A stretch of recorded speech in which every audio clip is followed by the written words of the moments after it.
Bruce Shelley aptly states in his excellent book, Church History in Plain Language, for the past 700 years, Christians, they've tried to forget the Crusades, though neither Jews nor Muslims will let them. Modern Christians want to dismiss that era of church history as the insane bigotry of the illiterate and superstitious. But to do so is to show our own kind of bigotry, one that's neglectful of the historical context of the European Middle Ages. The Crusaders were human beings who, like us, had mixed motives, often in conflict. The word crusade means to take up the cross, hopefully after the example of Christ. That's why on the way to the Holy Land, Crusaders wore the cross on their chest, and on their return home, they wore it on their back. In rallying the European nobility to join the First Crusade, Pope Urban II promised them forgiveness of past sins. Most of them held a deep reverence for the land that Jesus had walked. That devotion was captured later by Shakespeare when he has King Henry IV say, "We are impressed and engaged to fight, to chase those pagans in those holy fields, over whose acres walked those blessed feet, which 1400 years ago were nailed for our advantage on the bitter cross."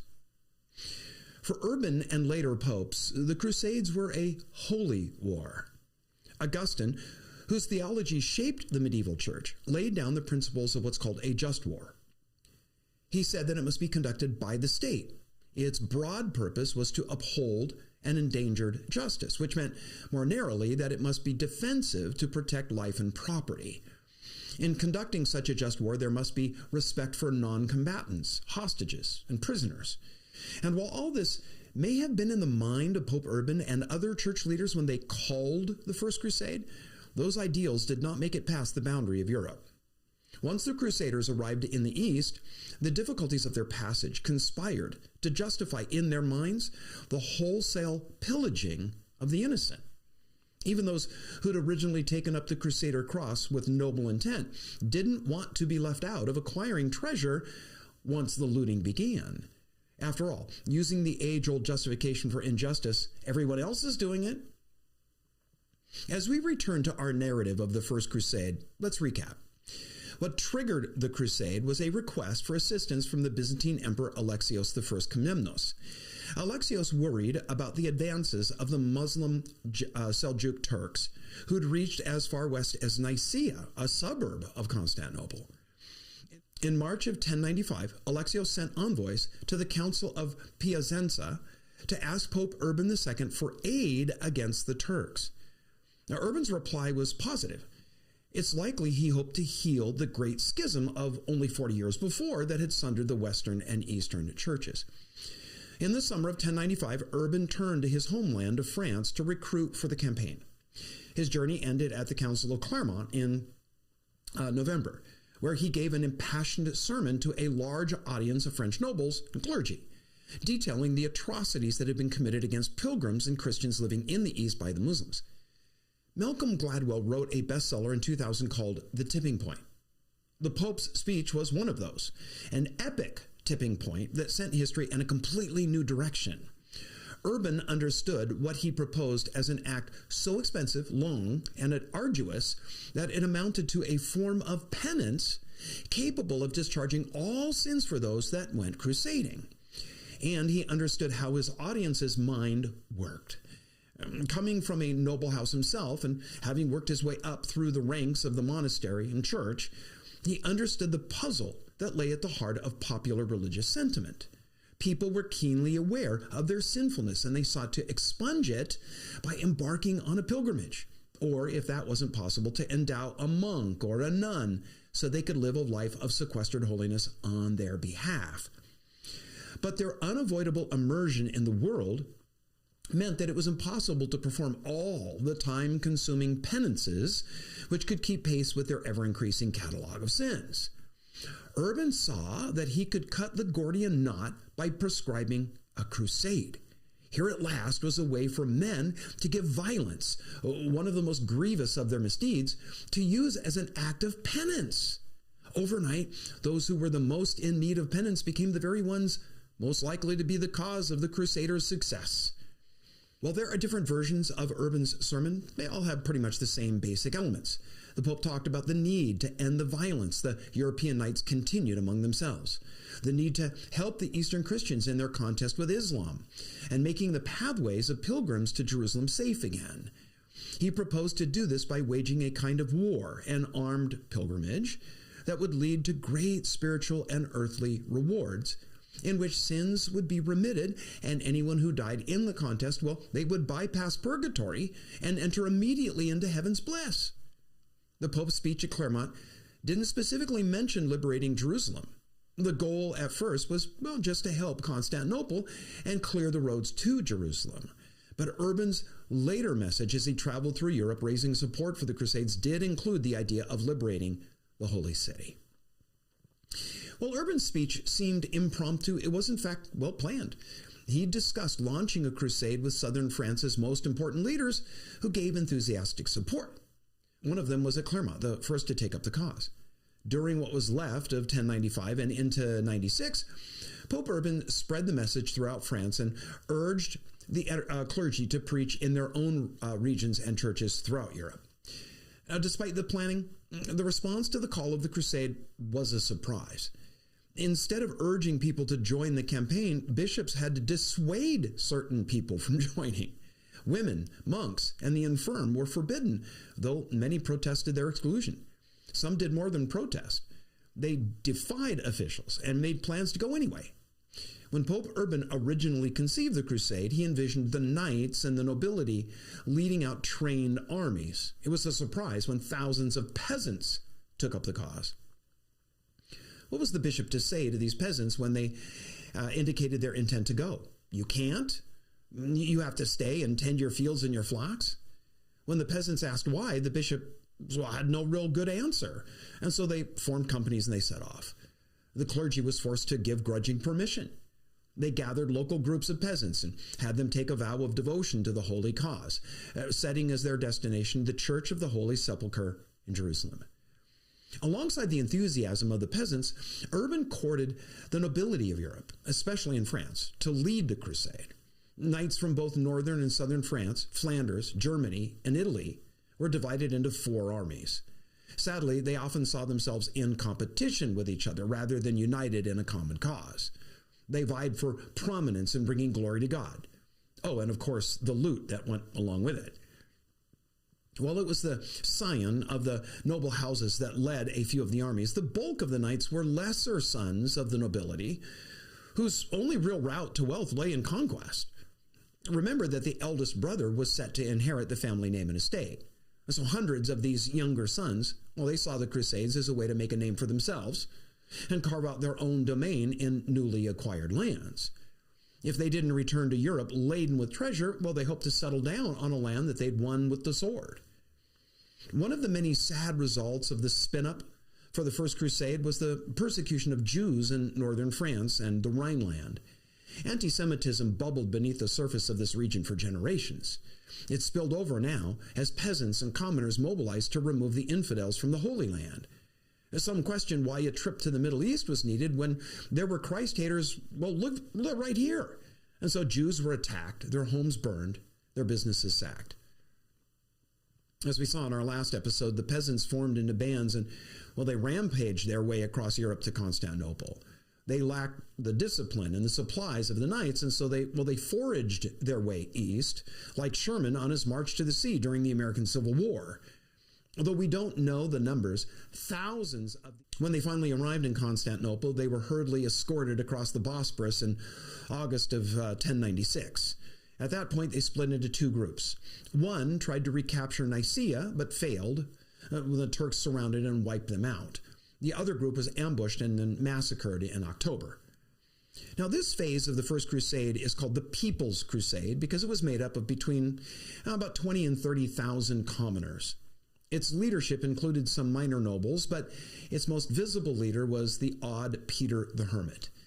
Now, Peter's leadership of the People's Crusade was due to his fiery recruitment sermons. He wasn't so skilled in the tactical management of 20,000 would-be warriors. Once they arrived in Constantinople, his lack of administrative skill became obvious, and the handful of knights who joined up realized that they needed to take control. But they refused to submit to one another And so they fragmented into different groups based on nationality. This lack of leadership proved fatal. They lost control of their so-called army, which set to looting the homes and towns of Eastern Christians. The German contingent managed to seize a Seljuk city, and the French began agitating for their leaders to do likewise. A couple of Turkish spies spread a rumor in the French camp that the Germans were marching on Nicaea, and so the French rushed out to beat them to it. While passing through a narrow valley, they were ambushed by Seljuk forces. A remnant made it back to Constantinople, where they joined up with the knights who were just then, at the end of the summer, finally arriving from Europe. This force then formed into contingent groups around their great lords. This was the kind of military force that Pope Urban and the Emperor Alexius had envisioned. The Crusaders realized that they had to conquer and occupy Antioch in Syria first, or a victory over Jerusalem would be short-lived. And so they took the city, but then barely survived a siege laid in by the Turks. Breaking the siege in the spring of 1099, the leaders of the crusade ended their quarrels and finally marched south. The route took them along the coast to Caesarea, where they headed inland toward their goal. They arrived in the vicinity of Jerusalem in early June. By that time, the army was reduced to only 20,000. The effect of seeing the holy city for the first time was electrifying. These men had fought and slogged their way across thousands of miles, leaving their homes and cultures to encounter, new sights, sounds, even tastes. Every step of the way, their goal was Jerusalem, the place where Jesus had lived and died. Accounts of that moment say that the warriors fell on their knees and kissed the sacred earth. They removed their army and in bare feet with tears cried out to God in confession and praise. A desperate but futile attack was made on the city 5 days later. Boiling pitch and oil were used by Jerusalem's defenders, with showers of stones and anything that they could get their hands on that would do damage. Then the Crusaders set a siege that took the usual course. Ladders, scaling towers, and other siege engines were built. The problem is they had to travel miles to get wood, because all the trees around Jerusalem had all been cut down by the Roman general Titus 12 centuries before. They'd never grown back. The city was surrounded on 3 sides by Raymond of Toulouse, Godfrey, Tancred, and Robert of Normandy. It was a hot summer, and the suffering of the besiegers was intense as water was scarce. Soon, the valleys and hills around the city walls were covered with dead horses whose rotting carcasses made life in camp unbearable. Now, someone got the brilliant idea to duplicate Joshua's battle plan of Jericho. And so the Crusaders took off their shoes and with priests leading began marching around Jerusalem, hoping the walls would fall down. Of course, they didn't. I wonder what they did with the guy who came up with that idea. Help at last came with the arrival of a fleet at Joppa Harbor from Genoa, carrying workmen and supplies who went to work building new siege gear. The day of the final assault finally arrived. A huge tower topped by a golden cross was dragged up to the walls, and a massive plank bridge was dropped so the Crusaders could rush from the tower to the top of the wall. The weakened defenders couldn't stop the mass of warriors who now flooded into their city. And the carnage that followed is one more chapter in the many of such scenes that Jerusalem is known. Once they secured the city, the blood-splattered Crusaders paused to throw God a bone. Led by Godfrey, freshly changed into a new set of white linen, the Crusaders went to the Church of the Holy Sepulchre and offered prayers and thanksgiving. Then, devotions over, the massacre recommenced. Neither the tears of women nor the cries of children did anything to halt the terror. The leaders tried to restrain their troops, but they'd been let off the chain and were determined to spill as much blood as possible. When it was finally over, Muslim prisoners were forced to clear the streets of the bodies and blood to save the city from pestilence. Pope Urban II died 2 weeks after the fall of Jerusalem, before the news had even reached him. Looking back, it's clear that the First Crusade came at probably the only time it could have been successful. The Seljuks had broken up into rival factions in 1092. The Crusaders entered into the region like a knife before a new era of Muslim union and conquest opened. That's what those newly arrived Crusaders would now have to face. Just 8 days after capturing Jerusalem, a permanent government was set up. It was called the Kingdom of Jerusalem. Godfrey was elected king, but declined the title of royalty, unwilling to wear a crown of gold where the Savior had worn a crown of thorns. He adopted the title Baron and Defender of the Holy Sepulchre. From the moment of its birth, the kingdom of Jerusalem was in trouble. Less than a year later, they made an appeal to the Germans for reinforcements, and Godfrey survived the capture of Jerusalem by only a year. He was buried in the Church of the Holy Sepulchre, where his sword and spurs are still on display. On his tomb is the inscription, "Here lies Godfrey of Bouillon, who conquered all this territory for the Christian religion. May his soul be at rest with Christ." Rome immediately moved to make the kingdom of Jerusalem part of its region of hegemony. The Archbishop of Pisa, Dagobert by name, who had been a part of the Crusade, was elected to be Jerusalem's patriarch. The new rulers turned from conquest to defense and governing. They tried to layer the feudal system of Europe onto Middle Eastern society. The conquered territory was distributed among Crusader barons who held their possessions under the king of Jerusalem as their overlord. The four chief fiefs were Jaffa, Galilee, Sidon, and the east of the Jordan River, a region that was known at that time as Karat.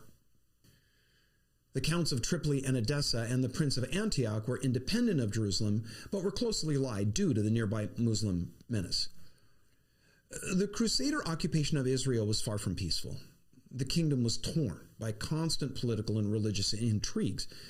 All that while it faced unending threats from Muslims angling to regain what they'd lost. But it was the inner strife that was the main cause of weakness. Monks settled in swarms all over the country. The Franciscans became guardians of the holy places.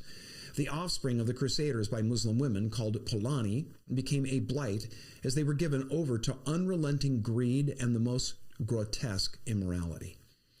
When Godfrey died, he was succeeded by his brother Baldwin, Count of Edessa. Baldwin was intelligent and the most active king of Jerusalem. He died after 8 years, his body laid next to his brother's. During Baldwin's reign, the kingdom grew significantly. Caesarea fell to the Crusaders in 1101, and then Ptolemais in 1104, Beirut in 1110. But Damascus never fell to the Crusaders. With their progress in arms, they built castles all over their holdings in the Middle East. The ruins of those fortifications stand today as premier tourist sites. Many of the Crusaders who began the adventure planning to return to Europe decided, rather to stay once the work of conquest was finished. One of them wrote, quote, "We who were Westerners are now Easterners. We have forgotten our native land," unquote. Other Crusaders did return to Europe, only to return later. Even several European kings spent long periods of time in the Holy Land. During Baldwin's reign, most of the leaders of the First Crusade either died or went home, but their ranks were continually replenished by fresh expeditions from Europe.